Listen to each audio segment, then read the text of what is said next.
Em 21 de dezembro de 1991, o corpo de Che Guevara, finalmente identificado na Bolívia, voltava aos holofotes mundiais.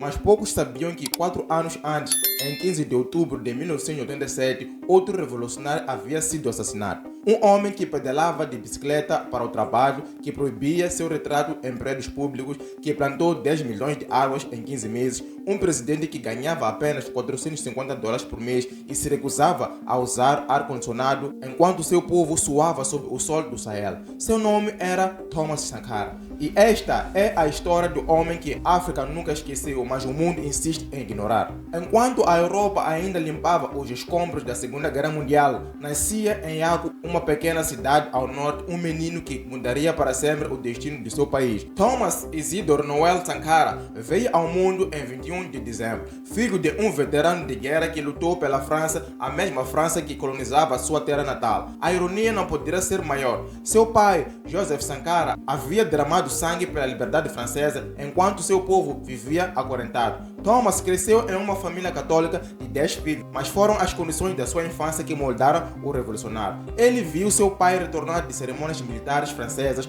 com medalhas no peito, enquanto crianças burkineses mendigavam nas ruas de Ouagadougou. Aos 19 anos, Sankara ingressou na Academia Militar de Madagascar. Lá, algo extraordinário aconteceu. Ele não aprendeu apenas táticas militares, ele descobriu Marx, Lenin, Che Guevara e Frantz Fanon. Madagascar, na época, fervilhava com protestos estudantis contra a opressão colonial. O jovem cadete absorvia tudo como uma esponja. Mas havia outro lado de Sankara que poucos sabiam. Ele era um guitarrista talentoso, apaixonado por música, tocava guitarra em bandas locais, amava jazz e acreditava que a revolução deveria ter ritmo, melodia e alma. Um soldado sem cultura política é um criminoso em potencial, assim ele dizia. Em 1974, já capitão, Sankara foi enviado para a guerra contra Mali, mas algo aconteceu no campo de batalha que mudaria sua vida para sempre. Ele viu soldados morrer não pela glória nacional, mas pelos interesses de políticos corruptos. Ele viu a inutilidade da guerra entre os povos africanos que deveriam ser irmãos. Sankara retornou transformado. Não queria mais ser apenas um soldado que queria ser a voz dos esquecidos. Em 4 de agosto de 1983, aconteceu o golpe que mudaria tudo. Aos 33 anos, Thomas Sankara tornou-se o presidente mais jovem da África. Mas não foi um golpe como os outros. Não houve banquete de celebração no palácio, não houve promessas vazias,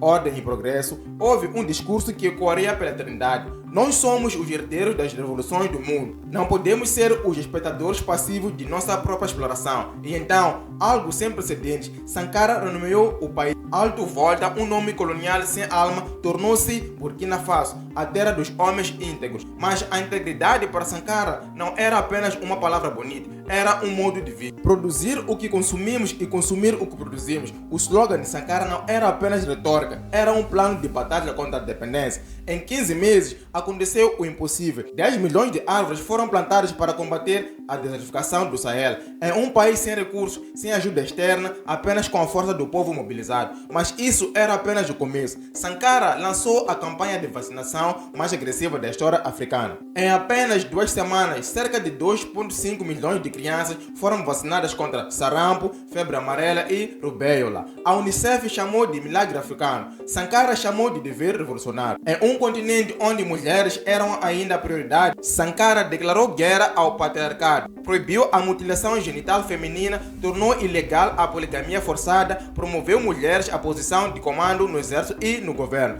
A revolução e a liberação das mulheres caminham juntas, proclamou. Não falamos de emancipação das mulheres como um ato de caridade ou por um surto de compaixão humana. É uma necessidade básica para o triunfo da revolução. A taxa de alfabetização saltou de 13% para 73% em apenas 4 anos. Sankara mobilizou estudantes universitários para ensinar nas áreas rurais, dizendo o seguinte: se você sabe ler e não sabe ensinar alguém, você rouba do seu povo. Ele redistribuiu terras dos feudais para os camponeses, incentivou o consumo de produtos locais. Ele mesmo usava apenas roupas de algodão tecidas por artesãos locais. Em 3 anos, Burkina Faso tornou-se autossuficiente em alimentos. Um país que importava tudo agora alimentava a si mesmo. Mas foi na arena internacional que Sankara se tornou uma lenda e assinou sua sentença de morte. Em 29 de julho de 1987, Conferência da Organização da Unidade Africana em Addis Abeba, a capital da Etiópia, os líderes africanos, em seus ternos caros e relógios de ouro, esperavam mais um discurso protocolar sobre a cooperação e desenvolvimento, mas o que ouviram foi um termo. A dívida externa da África é uma reconquista neocolonial. Não podemos pagar porque não temos como pagar. Se apenas Burkina Faso recusar-se a pagar, estarei sozinho no próximo encontro. Mas se todos nós nos recusamos, eles nada poderão fazer conosco. O silêncio foi ensurdecedor. Sankara havia dito o impensável, havia convocado todos os líderes africanos a declarar moratória coletiva da... Os líderes africanos corrompidos suaram frio. A França, que controlava 14 países africanos através do franco CFA, não poderia tolerar essa insurgência, mas Sankara não parou por aí. Criticou abertamente o apartheid sul-africano, oferecendo asilo a Nelson Mandela e condenando empresas ocidentais que faziam negócios com o regime racista. Condenou a intervenção americana na Nicarágua e recusou ajuda com condições coloniais. Questionou o FMI, o Banco Mundial. Quem é o devedor? Quem é o credor? Aqueles que nos roubaram por séculos. Visitou Cuba e chamou o Fidel Castro de companheiro. Cada discurso, cada posição, cada palavra era um prego no caixão de sua revolução. Em 15 de outubro do mesmo ano, por volta de 16 horas, reunião ordinária do Conselho Nacional da Revolução, Thomas Sankara entra desarmado, acompanhado apenas de seu assistente. Ele sabia que algo estava errado. Avisos de um golpe iminente chegavam diariamente. Amigos imploravam para que ele deixasse o país, mas Sankara recusou, dizendo: um revolucionário pode ser morto, mas jamais pode ser desonrado. Os tiros ecoaram pelo complexo presidencial às 16 horas e 45 minutos. Um comando de 12 homens invadiu o local. Sankara morreu com 12 balas no corpo. Blaise Compaoré, seu melhor amigo, irmão de armas, companheiro de revolução, ele o traiu dando golpe. O homem em que Sankara mais confiava. Seu corpo foi enterrado às pressas, sem cerimônia, em uma vala.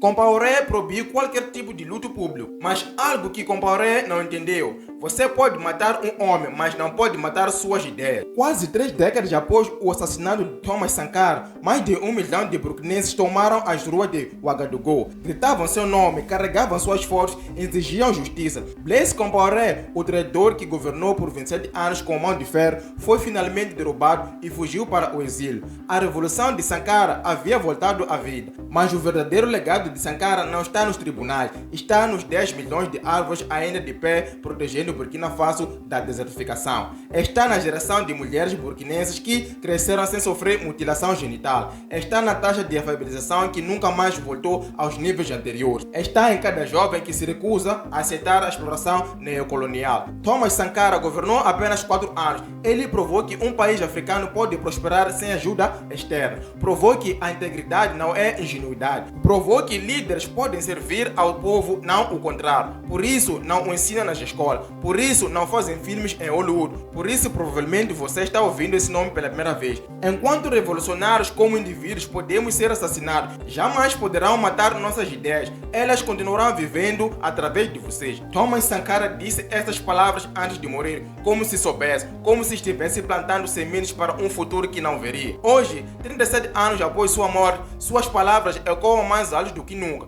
Em Ouagadougou, Accra, Lagos, Kinshasa, Nairobi, murais de Sankara cobrem as paredes. Jovens tatuam seu rosto, músicos compõem canções, poetas escrevem versos, porque Thomas Sankara não foi apenas um presidente, foi uma possibilidade, a prova viva de que outro mundo é possível. E nós, hoje, décadas depois, ainda estamos aprendendo a coragem que isso exige. Meu nome é Almir Aron. Se gostou dessa incrível história de Thomas Sankara, subscreva-se, deixe o seu like e, o mais importante, o seu comentário. Abraços, beijinhos e tchau!